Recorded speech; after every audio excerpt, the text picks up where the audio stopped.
샬롬, 하나님과 동행하는 새벽기도회 달라스 임마누엘 교회 권성철 목사입니다. 오늘도 하나님과 동행하며 풍성함을 누리시는 저와 여러분 되시기를 축복합니다. 오늘 말씀은 잠언 10장 1절에서 11절까지의 말씀입니다.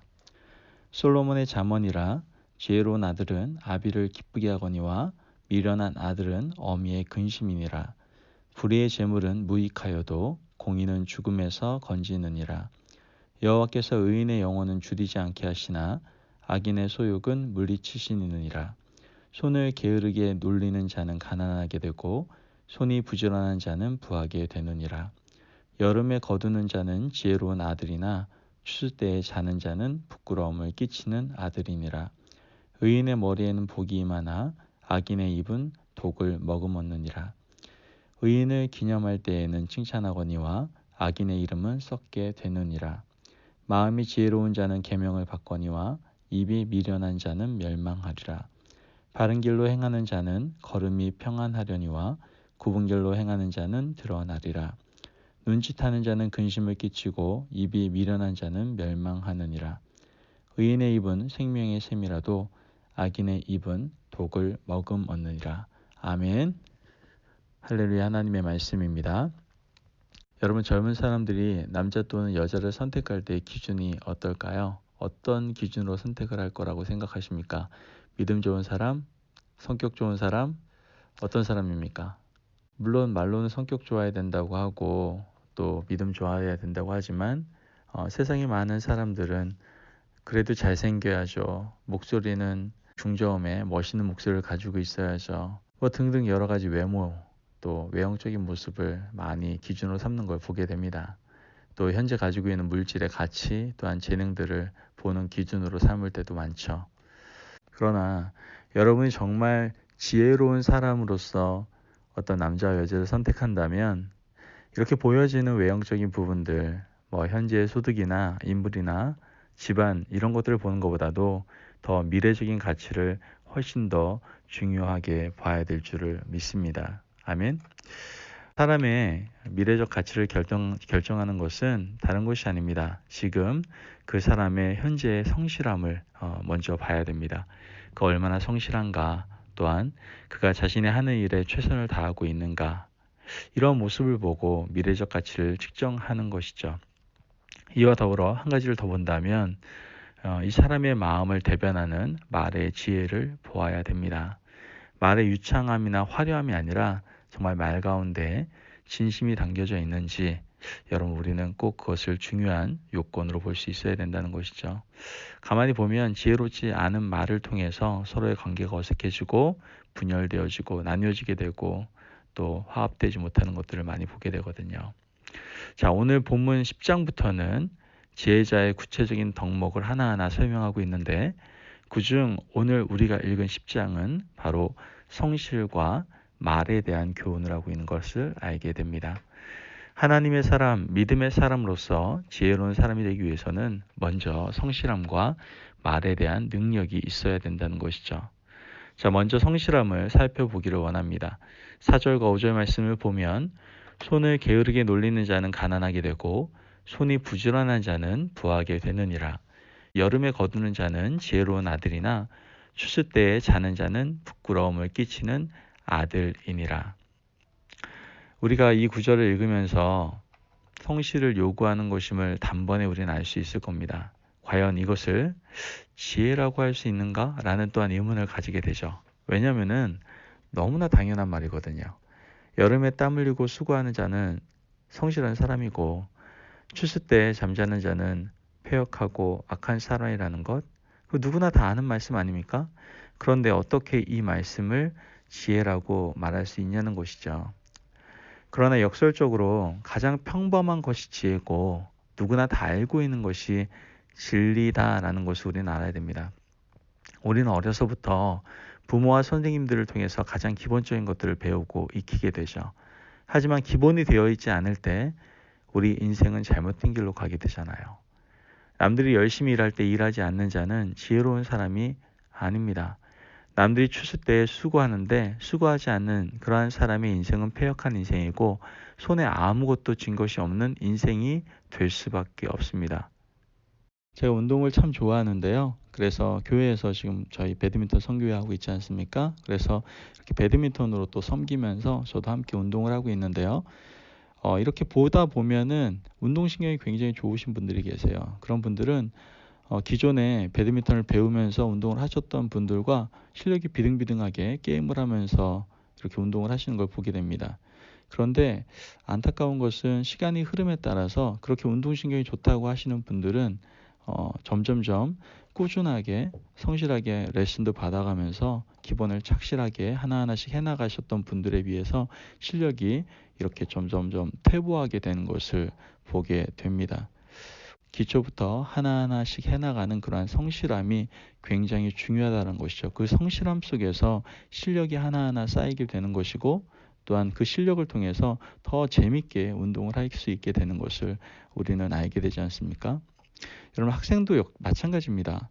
사칙 연산이나 수학적인 기초를 갖춘 학생이 창의적인 수학 실력을 가질 수가 있겠죠. 영어단을 열심히 외우지 않은 학생이 독해나 회화를 잘할 수는 없을 거예요. 성실함의 토대 위에서 창의력을 발휘할 수가 있는 것이죠.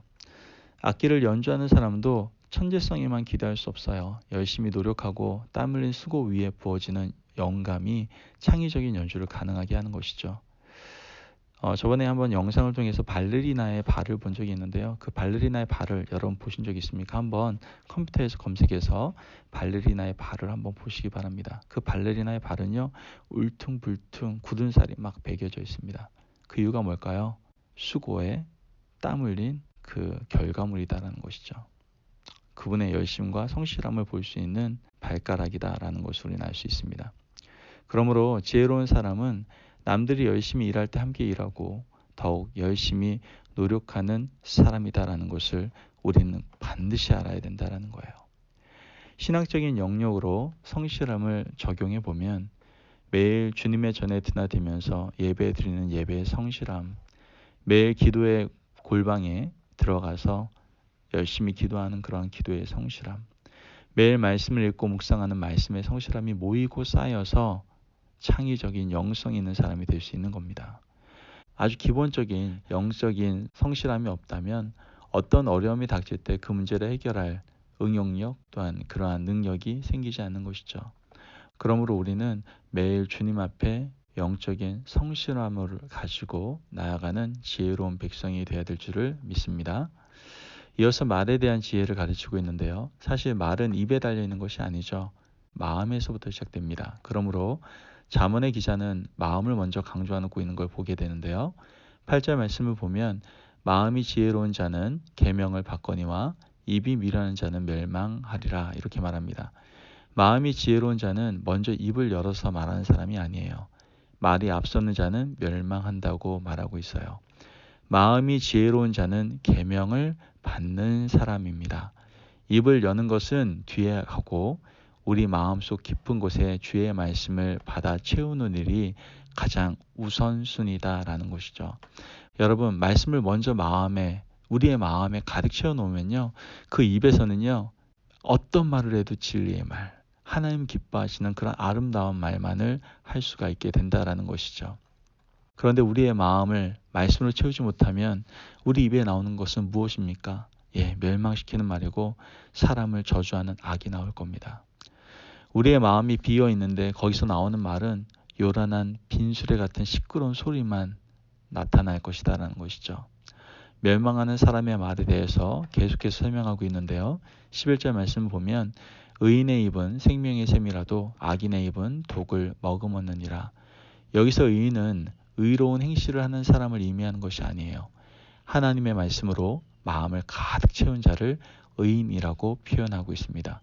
의인이 내뱉는 말은 어떤 말이에요? 생명의 말입니다. 사람을 살리는 말이죠. 하나님의 말씀을 마음에 새기고 그 풍성한 마음을 가진 자가 말하면 그 말은 죽어가는 영혼을 살리고 그 사람이 속해 있는 모든 공동체를 살리는 말이 되고 가정을 세우는 말이 된다라는 거예요. 하지만 반대의 사람은 독을 머금습니다. 독을 머금은 말을 독설이라고 말하죠. 그 말을 듣는 사람은 영원히 죽습니다. 정서적으로 황폐하게 되죠. 만약 부모가 독서를 내뱉는다면 자녀는 영적으로 죽임을 당하는 거고요. 자녀는 정서적인 학대를 당하는 겁니다. 만약 교회에서 열심히 일하는 사람이 하나님의 말씀으로 그 마음을 채우지 못하고 독서를 내뱉는다면 그 교회는 절대로 온전히 세워질 수가 없는 것이죠.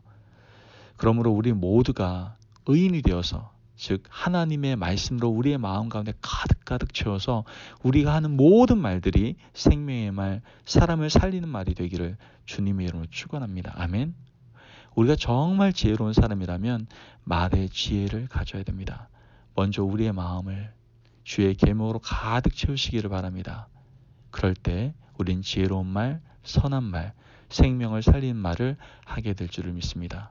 여러분, 오늘 주신 이 말씀을 기억하고 우리 성실함으로 또한 지혜로운 말로 하루를 살아가시기를 바랍니다. 그때 하나님의 아름다운 나라, 하나님의 온전한 영광이 나타나는 하루가 될 줄을 믿습니다. 기도하겠습니다. 사랑이 많으신 하나님 감사합니다. 주님의 은혜로 우리에게 지혜로운 자가 되기 위해서 가져야 될 덕목을 알려주시니 감사합니다. 하나님, 우리가 성실함을 갖기를 원합니다. 우리의 생활하는 모든 반경에서의 성실함뿐만 아니라 우리의 영성 생활에 대한 성실함을 갖게 주님 도와주시옵소서. 그로 말미암아 더욱더 하나님과 깊은 교제를 나누는 하나님의 사람이 될 수 있도록 주님 우리를 도와주소서. 또한 우리 입술이 지혜로운 말로 가득하기를 원합니다. 이를 위해서 우리의 마음 가운데 주의 계명을 부어주시고 그걸로 채워주시고, 그로 말미암아 우리가 어떤 말을 하든 살리는 말, 생명의 말, 축복의 말, 선한 말을 우리가 행함으로 지혜로운 말을 사용할 수 있는 하나님의 자녀 될 수 있도록 역사하여 주옵소서. 감사하며 예수님의 이름으로 기도합니다. 아멘. 오늘도 하나님과 동행하며 풍성함을 누리시는 저와 여러분 되시기를 축복합니다. 지혜로운 사람으로 오늘 하루를 승리하며 살아가시기를 바랍니다.